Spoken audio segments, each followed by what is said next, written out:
एक खास शख्सियत के साथ मुलाकात। देखिए जयदेव पटेल के साथ नंबर 1 इंडिया न्यूज पर रोजाना रात 9 बजे। नमस्कार व्यूअर्स, मैं जयदेव पटेल और आप देख रहे हैं नंबर 1 इंडिया न्यूज। आपका एक बार फिर स्वागत है एक खास शख्सियत के साथ मुलाकात प्रोग्राम में।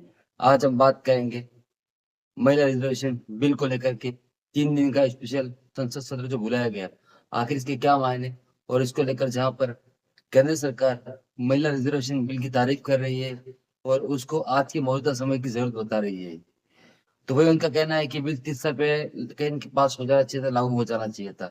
तो इसको लेकर के विपक्ष कहीं कि हंगामा क्रिएट कर रहा है, इसका विरोध कर रहा है। तो विपक्ष का आरोप है कि ये जो बिल है वो बीजेपी का बिल है, इससे महिलाओं के हितों की कहीं बात नहीं की जा रही है।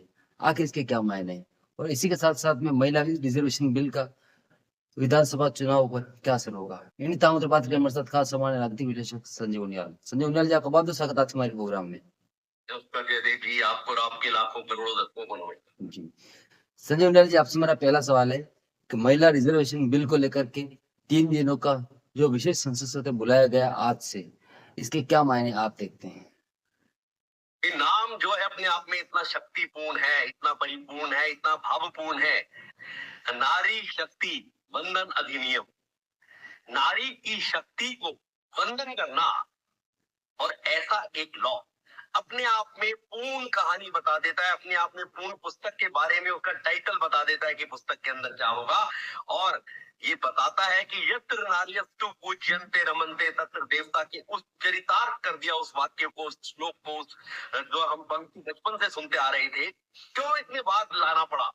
किसका जिम्मा था? किसके पास सरकार थी? किस आइडियोलॉजी की सरकारें चल रही थी? क्यों नहीं लाए अब तक? क्या कारण था? और देखिए कि आज जब जरूरत है, और एक बार जब लाए थे 1996 से शुरू हुआ था, उस टाइम आपको याद है ना कैसे कुठाराघात मारा था कुछ पार्टियों ने?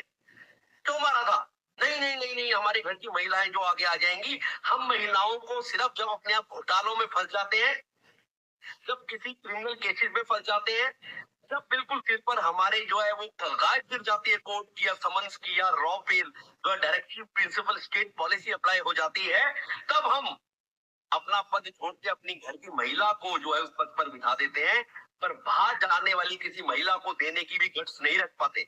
तो आज टाइम बदल गया है, जब 50% महिलाएं बढ़ चढ़कर हर क्षेत्र में पार्टिसिपेट करती हैं, तो क्यों ना वो संसद में भी पार्टिसिपेट करें। और सबसे मजे की बात यह है कि अब देखिए कि जो हमारी 543 सीटें हैं, उन्हीं को बरकरार रखते हुए उसमें 33% का और इजाफा किया जाएगा। आम किसी भी जाति को, किसी भी जेंडर को उसका नुकसान नहीं होने वाला है। फिर भी ऑब्जेक्शन करेंगे, फिर ही नई तरह की बातें करेंगे, करने दीजिए। परंतु आज समय बदल गया है और ये बिल्कुल उपयुक्त समय है।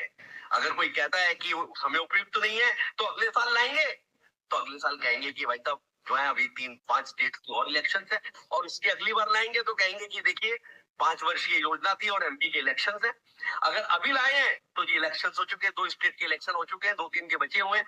तो अगर ये एक तो लगातार इलेक्शन हर 3-6 महीने बाद इलेक्शन होते हैं, यूपी का इलेक्शन है अगले साल, अभी उत्तराखंड का इलेक्शन है अगले साल। संजय उनियाल जी, मैं आपकी इस बात पर भी आऊंगा कि इसका विधानसभा चुनाव चल रहा है, उस पर क्या कुछ असर होगा, लेकिन उससे पहले मेरा आपसे एक और सवाल है कि महिला रिजर्वेशन बिल को लेकर के जिस प्रकार से विपक्ष इसका विरोध कर रहा है, और विपक्ष खास करके इसकी टाइमिंग के साथ साथ में इस महिला रिजर्वेशन बिल जो 2023 है, इसको 26 में लागू करने के बजाय केंद्र सरकार 2030 में लागू कर रही है, तो आपको लगता है कहीं ना कहीं विपक्ष का जो आरोप है काफी हद तक सही भी है? नहीं, इसमें आप एक बात बताइए, ये आरोप सही कैसे कह सकते हैं? ये देखिए कि संसद बनते टाइम जब नई संसद बनी, तो आपको याद है कि कितना ऑब्जेक्शन किया इन सबने। और मजे की बात देखिए, जो संसद में सिटिंग कैपेसिटी है भारतीय जनता पार्टी की जो योजना थी, मुझे ऐसा लगता है कि वहां पर सिटिंग कैपेसिटी 815 टोटल। अगर ये बिल पास हो जाता है, 250 की ध्वनि से पास हुआ, 185 ने इसका ऑब्जेक्शन किया, तो ये बिल पास ही हो जाएगा। आपको पता है कोई दिक्कत नहीं आएगी इसमें, और हो चुका है।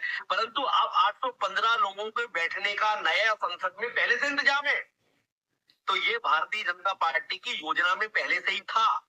तो भारतीय जनता पार्टी बहुत लंबा इनिंग खेलती है, बहुत लंबी दूरदर्शिता के साथ चलती है और आम महिला को साथ लेकर चलती है। मुझे लगता है कि बिल्कुल सही टाइम है और इस पर ही जो है बातचीत होनी चाहिए। और उसकी बातचीत के लिए मोदी जी ने कहा भी कि आप आगे बढ़कर अगर उदार मन से आप बैठेंगे तो आपको समझ आएगा कि कितना जरूरी है बिल। देखिए महिलाओं में कितना बड़ा जबरदस्त जो है उनके मन में आंदोलित हो रही है महिलाएं कि हाँ, एक नई रचना, एक नए तरीके से जो है हम अपनी बात को रख पाएंगे संसद में भी जाके, पंचायती राज से शुरुआत है, लेजिस्लेटिव में भी आएंगे और उसके बाद एमपी में भी जाएंगे। जी।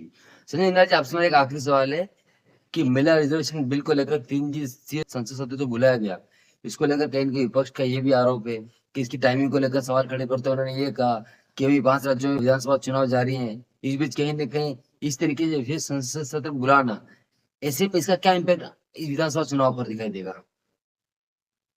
मुझे लगता है कि इनको हर चीज जो है वो, अगर कोई सर्जिकल स्ट्राइक होती है तो इलेक्शन जीतने के लिए होती है, अगर ट्रिपल तलाक करते हैं तो मोमेडन वोट लेने के लिए करते हैं, अगर आप कोई धुरंधर जैसी पिक्चर आ जाती है तो जी उसमें एजेंडा चल रहा है।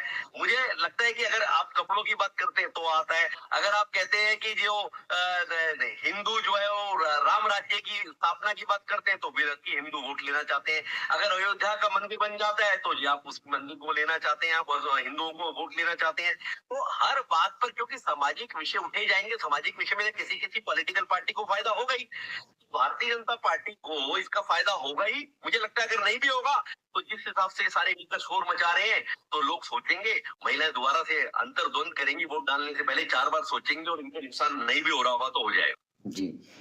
संजय इंदिरा जी, आपने हमारे लिए समय निकाला, उसके लिए आपका बहुत-बहुत धन्यवाद। धन्यवाद।